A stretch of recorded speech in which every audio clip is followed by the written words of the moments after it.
7 years. 7 solid years of marriage.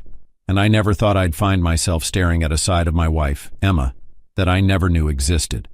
We met in college, and from day one, she was all I could think about. I had loved her fiercely, built a life around her, and trusted her with my whole heart. Little did I know that trust would be shaken so completely that I'd never see the world the same way again. It all started so innocently, I suppose. One Friday night, she came home looking unusually excited. She sat across from me at the dinner table, her eyes practically sparkling. "You'll never guess," she said with a smile. "Guess what?" I asked, amused by her excitement. "Lily thinks I should join her gym. She says it's exactly what I need to shake things up to get out of this. I don't know, this feeling of being stuck. Something different. Maybe it'll even be fun," she said, shrugging. Now, Emma and I had always been a bit more introverted. We liked our quiet dinners, movie nights, and lazy weekends, but I figured there was no harm in her joining a gym. Besides, it's healthy, right?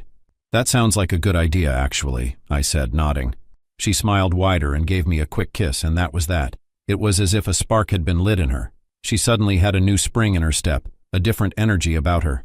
For a while it was just that, a routine. She'd head to the gym after work, come home tired but oddly exhilarated. She'd talk about her workouts and how Mike was helping her work on her form, pushing her to do better. "Mike, huh? Your personal trainer?" I asked one evening. "Yeah," she replied casually. "He's Lily's trainer too. She said he's really good at what he does." At first I didn't think much of it. Mike was just a name, a person who existed solely within the boundaries of her gym routine. But over the next few weeks, the gym visits turned into long hours away from home. She'd spend nearly 2 hours at the gym, come home flushed, and sometimes I'd even notice faint red marks on her shoulders and neck. One night, when she was getting ready to shower, I saw a particularly large bruise, almost hidden under her shirt. "Hey," I said, trying to keep my voice light. "Did you hurt yourself?" She jumped and quickly covered up. "Oh, it's nothing. Just, rough workout." The more I thought about it, the more uncomfortable I felt. But she'd give me a kiss, tell me she was tired, and climb into bed. And every night as I lay beside her, I found myself lying awake, plagued by a growing sense of dread. It wasn't just the gym, it was Lily. I didn't like her much. She'd been divorced twice, both times because she'd cheated on her husbands. She was a little bit promiscuous, but she and Emma had been friends since college, so there wasn't much I could do to keep them from hanging out. Over the past few months, though, Emma and Lily had been spending more and more time together, going out on girls' nights after the gym.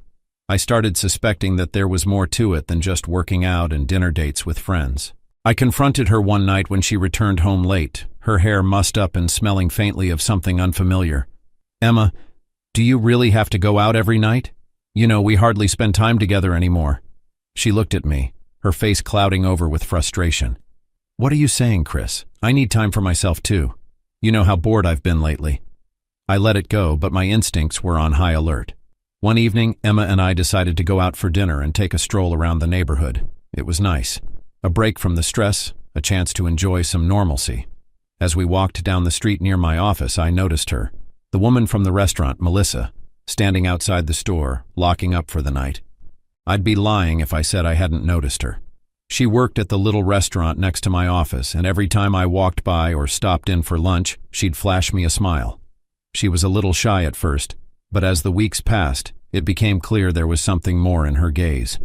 Her greetings were warm, always with a touch of extra charm, and she'd ask about my day, making small talk that felt increasingly personal. She was attractive, no doubt about it. Dark eyes, an easy laugh, and the kind of confidence that could turn heads.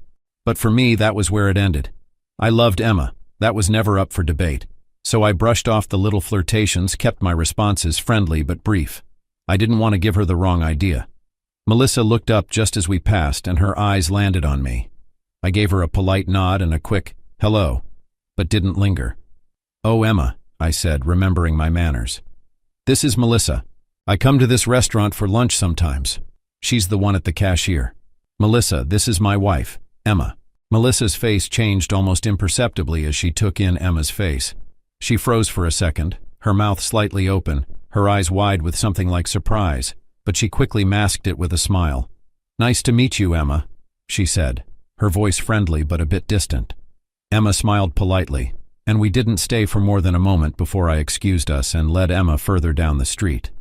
I couldn't help feeling relieved when we were out of earshot. It would have been awkward if Emma somehow picked up on Melissa's flirtations. That was the last thing I wanted to deal with right then. That night, after Emma had gone to bed, my phone buzzed with an unknown number. I picked it up, frowning as I saw the message. "Hey, it's Melissa." I stared at the screen, feeling a surge of annoyance. Why was she contacting me now, and how had she gotten my number? I replied as politely as I could, asking her not to bother me. A minute later, my phone buzzed again. "Please, Chris, I really need to talk to you. It's important." The tone of her message gave me pause. There was a sense of urgency there, a seriousness I wasn't expecting. Against my better judgment, I texted back, "Fine. What is it?" She asked if we could meet in person, claiming it wasn't something she could say over the phone. I debated ignoring her entirely, but something in me wouldn't let it go. I had this feeling, an odd, uncomfortable feeling that maybe I should hear her out. So I agreed, arranging to meet her at a nearby coffee shop the next day. When I arrived, she was already there, sitting by the window, looking restless.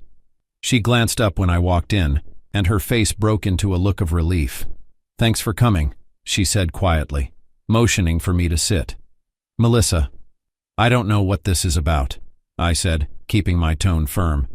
"But I don't appreciate you contacting me after hours. You know I'm married."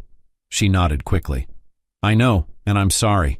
Believe me, I didn't mean to cause trouble, but there's something you need to know about your wife."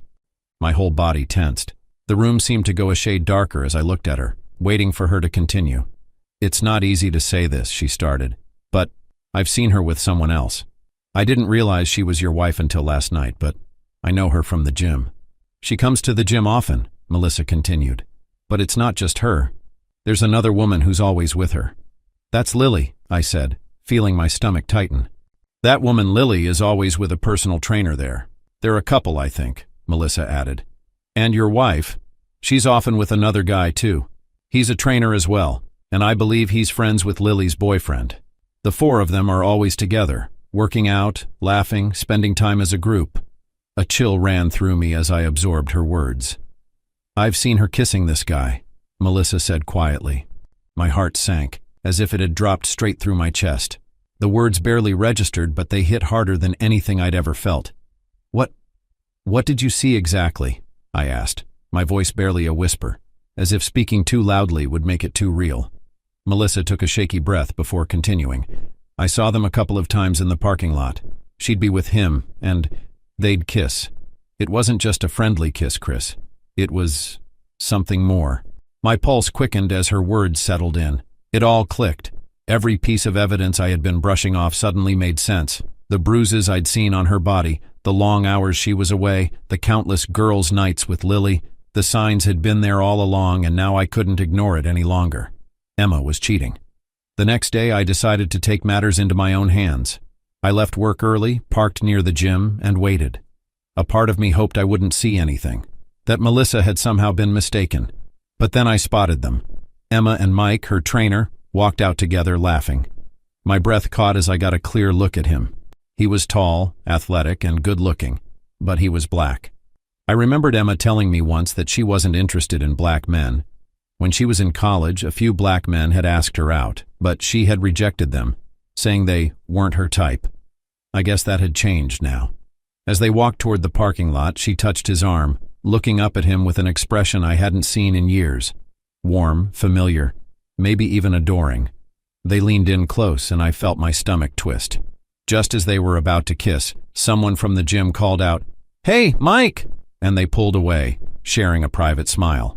I clenched my fists, feeling the anger rise in me, but I couldn't confront her. Not yet, not without proof.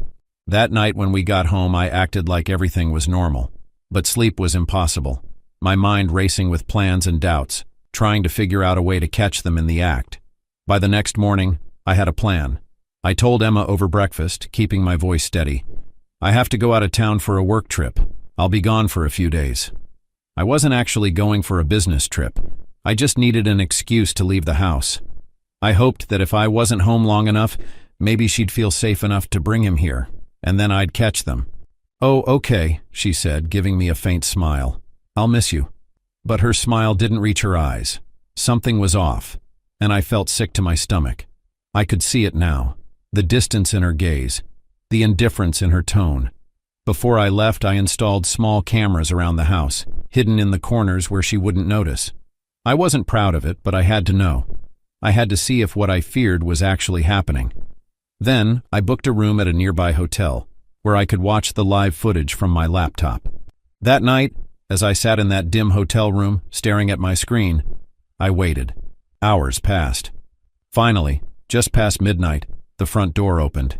There he was, Mike, the man I'd only seen from a distance, entering my home with his hand around Emma's waist. She led him upstairs, laughing, carefree, like they were sneaking into some forbidden paradise. My jaw clenched as I watched her undress, taking her time, teasing him. She looked so alive, so unlike the wife I'd been with for years. And as he pulled her into bed, their movements felt like daggers to my heart. I didn't even realize I was shaking until I heard her voice through the camera. "Oh, Mike," she breathed, her voice filled with a raw hunger I hadn't heard in years. "It's so big. I love it. You are so much bigger than my husband." It was all I could take. I slammed the laptop shut, got in my car, and drove straight home. My hands were trembling on the wheel, my thoughts spiraling into anger and disbelief. I crept up to the house, my footsteps silent as I approached the bedroom. The door was slightly ajar, and from the dim hallway, I could see them together, entangled, oblivious to my presence. Without a second thought, I pushed the door open. Emma gasped, and Mike practically fell off the bed, scrambling for his clothes. "Chris!" Emma's face went pale as she pulled the sheets up to cover herself. I thought you were out of town." "Oh, don't worry about that," I said, my voice colder than I'd ever heard it. "So this is what you do when I'm away?" Mike stammered, clearly unsure of what to say, but my eyes were only on Emma. "Were you ever going to tell me?" I demanded. "Or did you plan on lying to me forever?" Emma's face crumpled, but I didn't let her speak. "How long has this been going on, huh? Weeks? Months?" "It was just... I needed something new, something exciting. You don't satisfy me in bed. You are too small for me," she said, her voice trembling. Emma's words hit me like a punch to the gut, and I struggled to keep my voice steady. "Too small?" I repeated, shaking my head in disbelief. "I thought marriage was about more than physical satisfaction. I thought it was about commitment, trust, the life we were building together."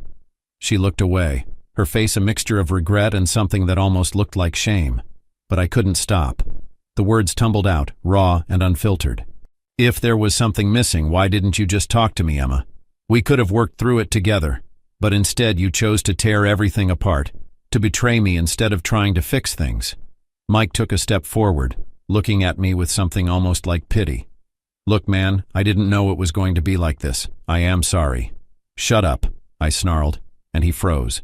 "Grab your clothes and get out." I was furious, barely able to keep myself from shouting.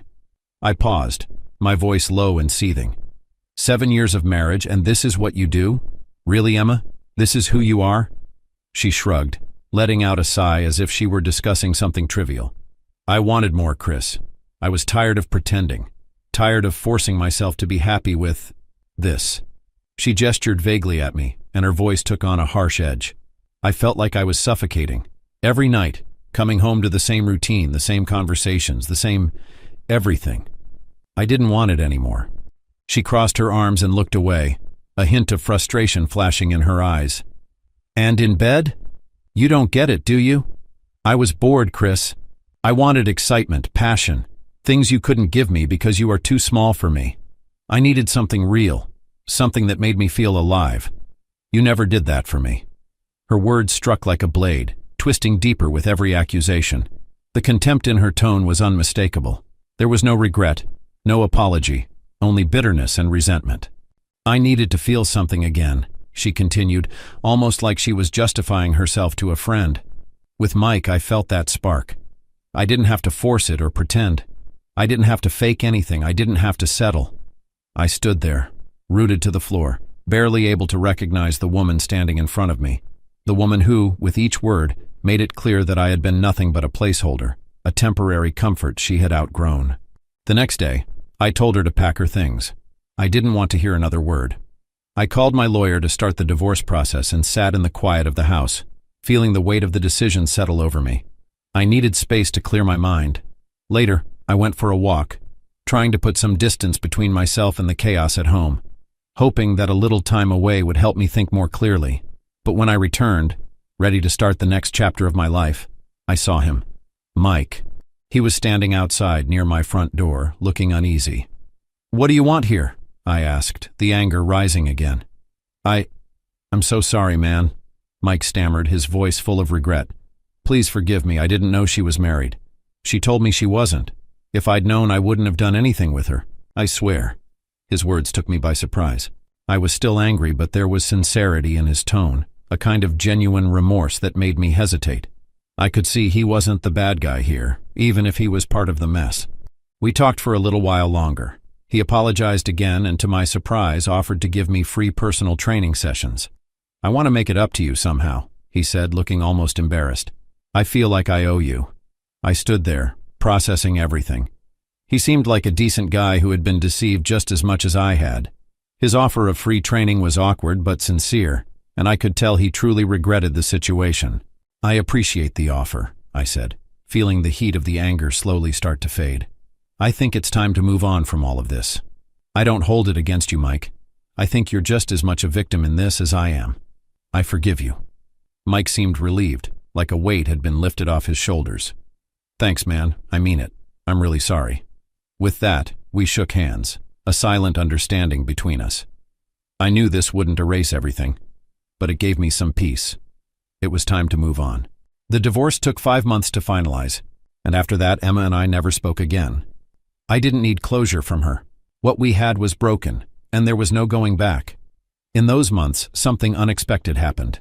Mike and I kept in touch, starting with small talk, an occasional text or running into each other at the gym. But as time went on, we began to talk more, grabbing a drink here and there or meeting up for workouts. It turned out we had more in common than I would have guessed, and over time, Mike became someone I could genuinely rely on. What I thought was a bitter ending had, strangely, led to a solid friendship. And since I was single now, I decided to give Melissa a chance. She'd been a constant presence through it all, warm, friendly, and clearly interested. What started as simple chats over coffee turned into something real, and soon enough, we were happily building something new together. Melissa and I found in each other a fresh start, a chance to leave the past behind. In the end, I lost an unfaithful wife, but I gained a true friend in Mike, and a chance at happiness with Melissa. Life had shown me that sometimes the hardest moments lead to the most unexpected and rewarding connections. And through it all, I learned that even when things fall apart, new beginnings are always possible. Thank you for watching.